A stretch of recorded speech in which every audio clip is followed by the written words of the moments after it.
In this video, I am going to demonstrate several of the concepts from Chapter 8.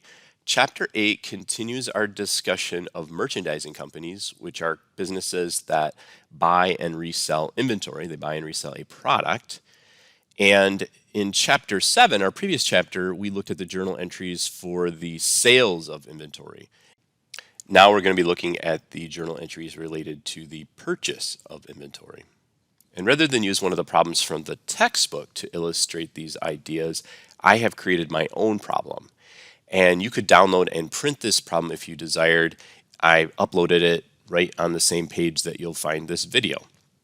There's also an additional practice problem that you can try on your own once you're done watching the video. So with this problem, it says Tom M. Riddle owns and operates Horcrux Depot, a merchandising company. The company uses the periodic inventory method.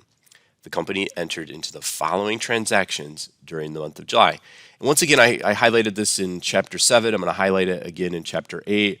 We are looking at a business that uses the periodic inventory method. That inventory method requires that the business physically count its inventory to determine the cost of goods sold and the inventory balance at any time. We want to compare and contrast that against the perpetual inventory method. The perpetual method constantly updates the inventory account after each purchase and each sale. In order to have a perpetual inventory system, most businesses would want to have point of sale scanning equipment. So they're scanning barcodes at the checkout. With a perpetual system. The perpetual system is definitely more common for large businesses, large retailers, but the periodic inventory is the focus of Chapter 8. The perpetual inventory method is discussed as an appendix to Chapter 8, but I'm not going to hold you responsible for reading or testing over the material in that appendix. If you take the BA156 Principles of Accounting 1 course, that course will focus solely on the perpetual method of inventory, and you'll get to see it then. So the first thing we're asked to do with this problem is to prepare journal entries to record the transactions that are listed. So let's get started. On July 1st, the business purchased merchandise on account from Nagini Company for $8,000 with $500 of freight charges paid by Nagini Company and added to the invoice. The credit terms of the purchase were 2/10 and /30. So the first thing I notice when I read this description is that we are purchasing merchandise. So we might be thinking, well, we probably have an asset called merchandise inventory, and if we have purchased merchandise, we need to increase that asset. Well, that is actually what you would do if you were using the perpetual method. However, under the periodic method, we use a different account, and we call it purchases. Now, the textbook goes on and argues that the purchases account is an expense account. And you might be thinking, well, expenses, I want to associate those with consumption or use, and I have this merchandise yet still, so why is it considered an expense? And you have a great point. The purchases account is, in my mind, sort of a quasi expense account / asset account. Eventually, the inventory does get expensed out by the business, but not until the business sells it. So I'm just going to go with what the textbook says and say that the purchases account is an expense account, but I could also see your argument if you were to say that it's more like an asset account. In either case, it's a temporary account that we're going to bring the balance to zero at the end of the period. I'm not going to show you how to do that because the textbook actually just skips over that, but the purchases account would get zeroed at the end of the period and transferred over to our cost of goods sold expense account that represents the expense for inventory. So the amount of the merchandise was $8,000, so that's what I'm going to place in the purchases account. And then it also says that the business had to reimburse Nagini for the shipping costs. It said that the shipping costs were added to the invoice. And what we do with those costs is we use an account called freight in. It is also very similar to the purchases account in that it's a temporary account that will be closed out to cost of goods sold. Just like with the purchases account, you can think of freight in as being an expense account, and if we're debiting it, we are increasing it. So that's what we're going to do here is debit freight in for $500. And then lastly, we purchase this merchandise on account. We haven't paid for it yet. We owe money. We owe more money. We have to increase our liabilities. So we are going to credit our accounts payable to show that our liabilities have increased. And in the previous chapter, we talked about accounts receivable, and we said, well, accounts receivable is a record of what our customers owe us, and we most likely have several different customers who owe us, so we need a separate record for each accounts receivable from each customer. Well, we've got the same kind of situation going on with accounts payable. Accounts payable is a record of what we owe our suppliers, and we're probably going to have several different suppliers that we do business with, and we need to have a separate record of what we owe each one of them. So what we're going to do next to the words accounts payable is write the name of that supplier that we owe this money to, in this case, Nagini Company. And the total amount owed to Nagini would be the sum of the merchandise cost plus the freight of $8,500. So in our next transaction on July 3rd, the business returned $1,500 of merchandise to Nagini Company. So we just bought from Nagini Company, and apparently we want to now return some of the goods that we just purchased. So when that occurs, we need to show that we now owe our supplier less because we have returned some of those goods to them. So we need to decrease our liability. We need to decrease our accounts payable to Nagini Company. And you might be thinking, well, why didn't I get cash? Why didn't I receive cash when I returned the goods? Well, we haven't paid for these goods yet, so there's no way that the supplier would give us cash yet. Instead, they're going to take it off our bill. It's going to reduce the amount that we owe them. And the amount of the reduction of our bill, it's stated here in the description, was $1,500. And the other account that we're going to use to show this return is going to be a new account as well. It's called the Purchase Returns and Allowances account. And it is a contra expense account. It's a contra to the purchases account. So essentially it's reducing the amount of the purchases, but we wanted a separate record of the amount of returns for the period. And this account is also temporary. It would be zeroed out at the end of the period and transferred into the cost of goods sold. Just like the purchases and the freight in, this is also going to impact the cost of goods sold expense. However, it's going to reduce the cost of goods sold expense. And we're going to credit it for that same amount of $1,500. Our next transaction takes place on July 11th, and the description says that the business paid Nagini Company the balance due. So in order to record that transaction, we first need to figure out the balance of the accounts payable to Nagini Company. So if we go back and look at the journal entries that we previously made, we can see that the first one increased the account payable to Nagini Company for $8,500, and the transaction on the third decreased the balance of Nagini's accounts payable by $1,500 for that return. So we need to take the $8,500 and subtract that $1,500 to arrive at $7,000, which would be the balance of Nagini's accounts payable at the time that we are making payment. Now we are paying Nagini the balance due, so we are going to want to decrease Nagini's accounts payable, and we know that we decrease liabilities by debiting them, and we're going to decrease it for that $7,000 balance because it says that we paid the balance due. Now, the amount of cash that we're actually going to be paying out here is not going to match up with that $7,000. We are actually going to pay less, and we can remember that if we go back and look at our original purchase from Nagini, and we can see that the credit terms of that purchase were 2/10 and/30. That meant that if we paid within 10 days, we would get 2% off the bill. We are paying Nagini Company on the 11th of July. The invoice, the original purchase was on July 1st. That is exactly 10 days after, so we paid on the last day of the discount period. So we are going to get that 2% off the bill. So to determine the amount of cash that we are going to be paying, we need to incorporate that discount. But we also have to remember that when we originally bought from Nagini, that $8,500 that we placed in their accounts payable initially included some freight charges along with it. And we will not get a discount on the freight, so we have to take the balance of that accounts payable, which was $7,000, and subtract out the freight charges. And the difference of $6,500 is going to be the base that we use to calculate the amount of the discount. So we're going to take that $6,500 and multiply it by that discount rate, which was 2%, so 0.02, and that gives us a discount of $130. So finally, what I'm going to do here is take the balance of the account payable and subtract out the discount that we're going to receive and the difference is going to be the amount of cash that we are actually going to be paying Nagini Company at this time.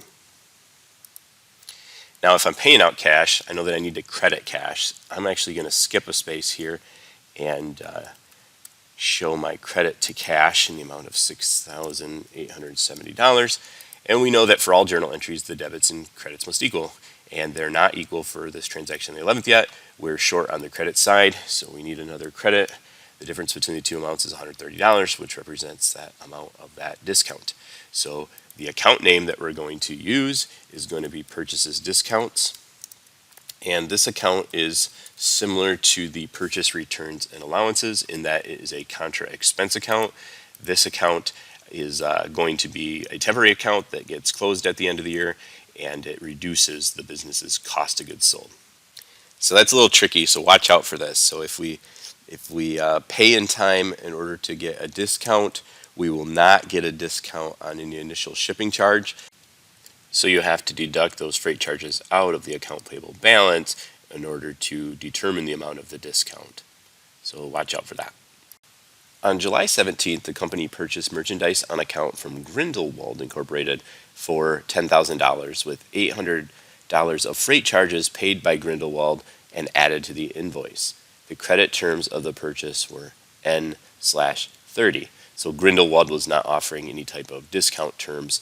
The company just needed to make sure to pay the bill within 30 days of the invoice. So if the company is purchasing merchandise again, we know that we're going to be increasing our purchases account, which is an expense account, and we're going to increase it by debiting it in the amount of $10,000. And then the company also had to reimburse Grindelwald for the shipping charges that were paid. So we are going to be increasing our expense account freight in for the amount of those shipping charges of $800. Lastly, we bought the merchandise on account. So we need to increase Grindelwald's accounts payable. And we're going to increase the payable by the total amount of the invoice, which would be the $10,000 plus the shipping charges of $800. So $10,800 will be our credit to our accounts payable. On July 28th, the company paid Grindelwald the balance due. And the only transaction that we had that involved Grindelwald was that previous purchase on the 17th. We can see that the balance of Grindelwald's accounts payable is $10,800. So if we are paying Grindelwald the balance due, we need to decrease the accounts payable. We need to zero it out. So we're going to debit it to decrease it, and we are going to debit it in the amount of its balance, which is $10,800. We are also paying out cash, and if we recall back from the purchase transaction where we bought from Grindelwald, there were no discounts available to us. The credit terms were N/30. There was no discount available to us. So we are not going to have to calculate a discount for this one. So the amount of cash that we're paying out equals the balance of the account payable, which is $10,800. And since we're paying out cash, we need to decrease cash by crediting it. On July 29th, the business purchased merchandise on account from Slytherin House LLC for $1,000. The credit terms of the purchase were N/10 EOM. N/10 EOM, these are new credit terms discussed in this chapter. EOM stands for end of month.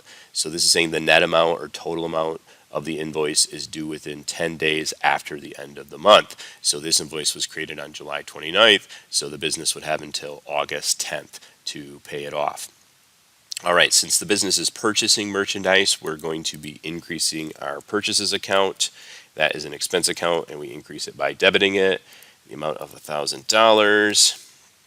And then the business bought the merchandise on account, so they're going to need to increase the accounts payable to Slytherin House. And we know we increase liabilities by crediting them.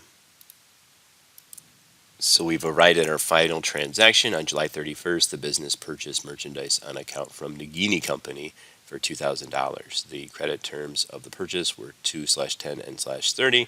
So since once again the business is purchasing merchandise, we need to increase that purchases account. And we also purchased the merchandise on account from Nagini, so we need to increase Nagini's accounts payable by crediting it.